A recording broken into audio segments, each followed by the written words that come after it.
morning, everyone, and welcome to this episode of Ford F-150 Life. Just kidding. No, it's not. Kind of seems that way, doesn't it? Yeah. So today, as you can guess, we have an F-150. Not only an F-150, I know, we have a Raptor. We have the older 6.2 liter monster. Yeah, look at that. Urgh. I don't know. You talk to these Raptor guys, this one, the new one. Either way, let's take a look on the inside and show you what we're going to be dealing with.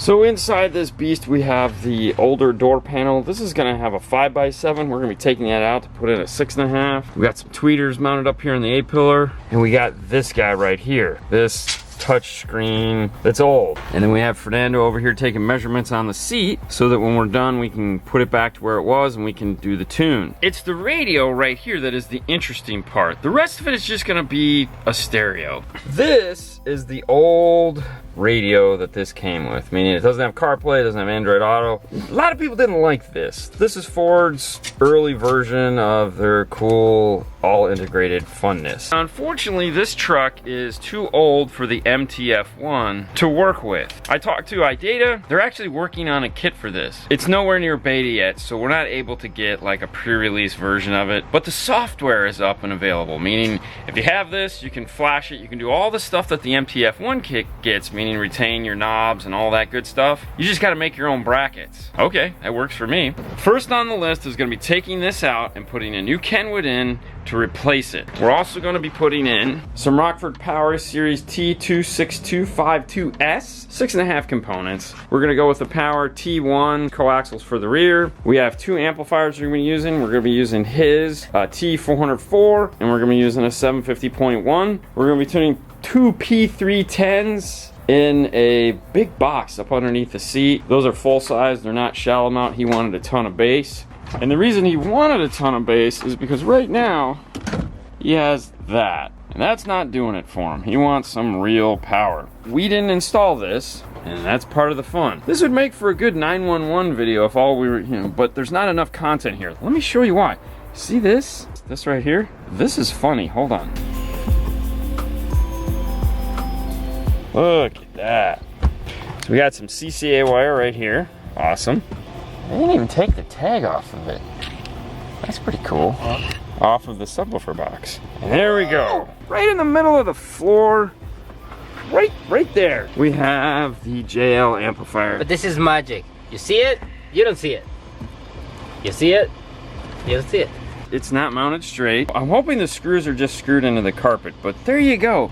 I mean, the seat folds down, and that's small enough it would probably fit underneath one of these seats. But that's what they chose. Joy. That we will not be retaining. He's gonna save that for another car that he has that we'll probably do at a later date, along with that woofer. So no, you can't have them as much as you want them. And it's good stuff too, but just a crappy install. So the list of things we have to do is all set and ready to go. We're going to start getting the car apart. I gotta get that radio out, and we have to figure out how we're going to get our new Kenwood DMX 706S into the dash. Sounds like fun, right, Fernando? So much fun. Let's get started. This Raptor, being a premium Ford truck, comes with the premium sound system, which is the Sony. They put the amplifiers underneath the center console. You can see now why they moved them to behind the seat, because in order to get to it, we have to remove this whole center console to have access to it. It's a pain in the butt. Let's get started.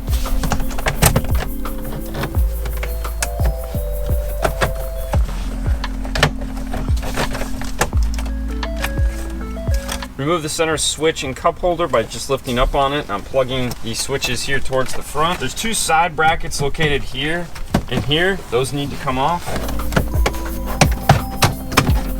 There's a clip at the front and then a couple clips at the back, so it locks in like this. So start here at the back side of it to pull that off. You're gonna need, okay, they didn't put the screws back in mine. You have a screw right there? No. Well, normally there's two screws here on the side and side that you're gonna have to remove, but they're not here. But there are still the two screws here in the front of the dash. Those are 8mm. In the back, there's also two screws. So you have to slide the seats all the way forward to get to those.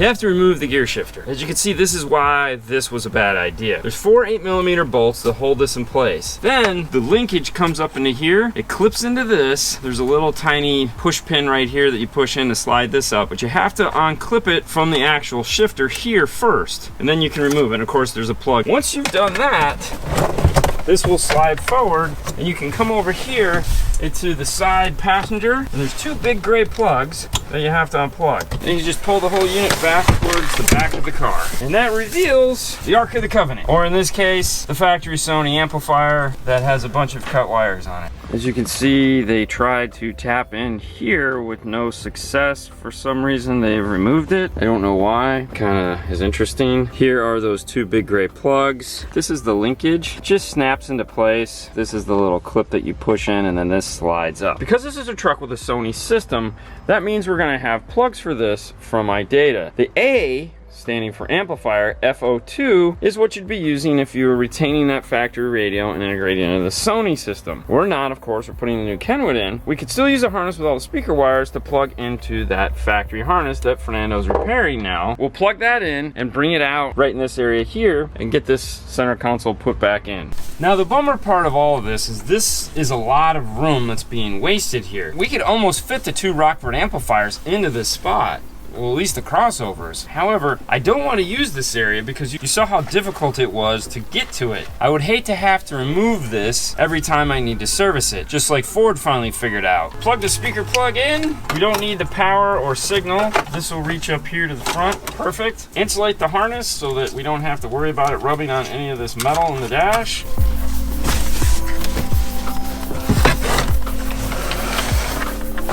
Set it in place. We want to get all our connectors connected back up, but we don't want to push it all the way forward. To remove these 2 silver pieces here successfully, this clips into them. So we'll just hook everything up and then we'll wait to screw it back into place until we're done with the radio. That'll make getting this in and out a little easier because I think we're gonna have to do a little bit of test fitting. Let's get this radio out. To do that, we have to remove the shroud here that's in front of the gauge cluster and the airbag here. To do that, use a right angle bit holder with a 7mm. There's 2 up there. To get this out, drop the glove box down and there's screws up top. Well, I love it when people only have like 1 piece of paper in their glove box instead of their whole life.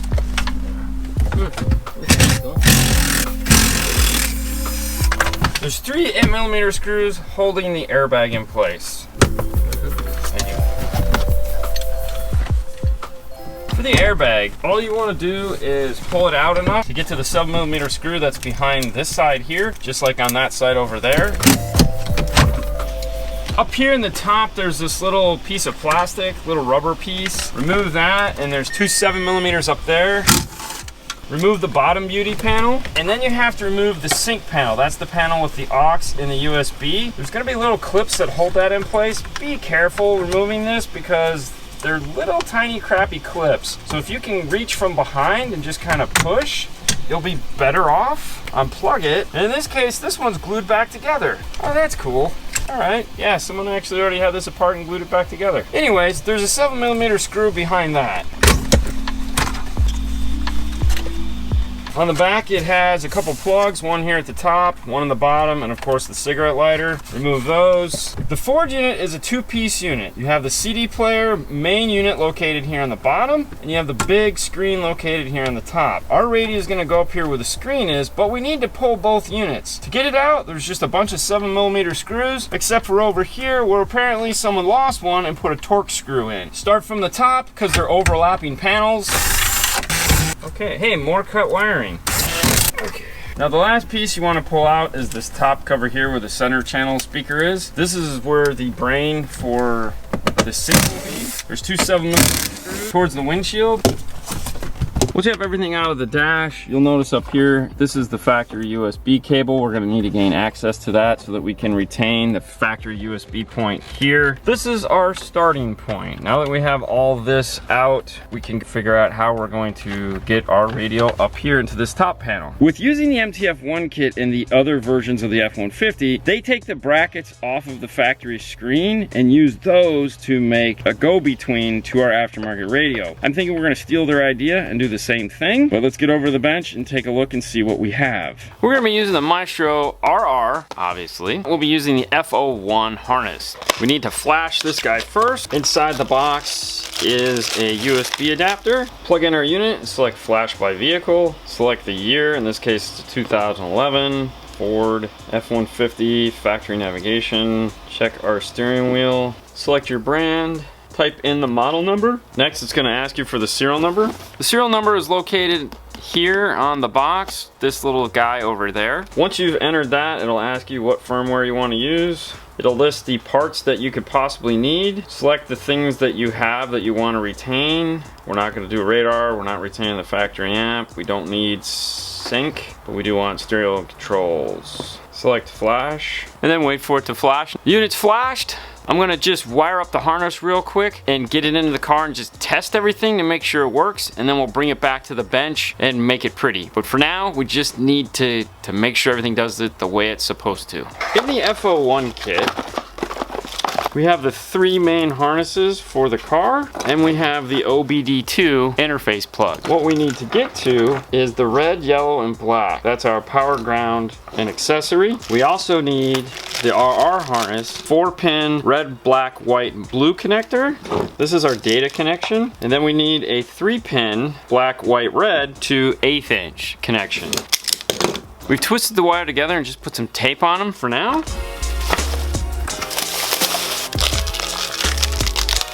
Let's get this into the car. When you plug the unit in, it's gonna ask you to do a setup process, and that involves turning the ignition key on and turning the ignition key off. If you've never plugged in a Maestro before, plug into the radio, plug into the car, and then plug in the Maestro module. Turn the car on, and it'll say, do you wanna set up for your car? This is only on Fords, so if you're doing another car, it isn't gonna matter. If anything ever happened where it needs to be reset, you're gonna follow the same procedure. We've done that. We've got our control panel plugged back in, we got the car turned on, and what we found is on the factory it has a climate button. When you press it, it takes you to climate controls on the radio. You hit them again, it'll go away. If you hit map, it'll automatically take you over to CarPlay. If you're on music and you hit phone, it'll take you to your phone. You have volume control, so your volume control button still works. Right now, this is not a fully realized feature set. Once it becomes an actual dash kit from them, we'll be able to go in and program these buttons to do whatever we want. Right now, they're just what I'd like to call back-end programs, meaning they knew they could do something and they just programmed them to what they thought it might be. If you have Sirius XM and you hit radio, it'll switch to the Sirius XM from the FM tuner. Media on here doesn't do anything, but on the steering wheel works normal. You also can do seek from the seek buttons here, but the tuner knob doesn't do anything yet. But the buttons that really matter all function the way they're supposed to. I feel volume, climate, phone, those are the things that you're gonna be using the most, and those work. You could still use all the buttons down on the bottom here to do the air conditioning, so if you wanna shut it off, you just tap that and it'll do it as well. Pretty excited about this. This is pretty cool. The one thing that we're gonna have to figure out also is the backup camera retention. Right now there's no harness to do that, so we're going to have to figure that out. Yay. But this is a big hurdle. At least we know we're at this point and we start building our dash panel to mount this thing in place.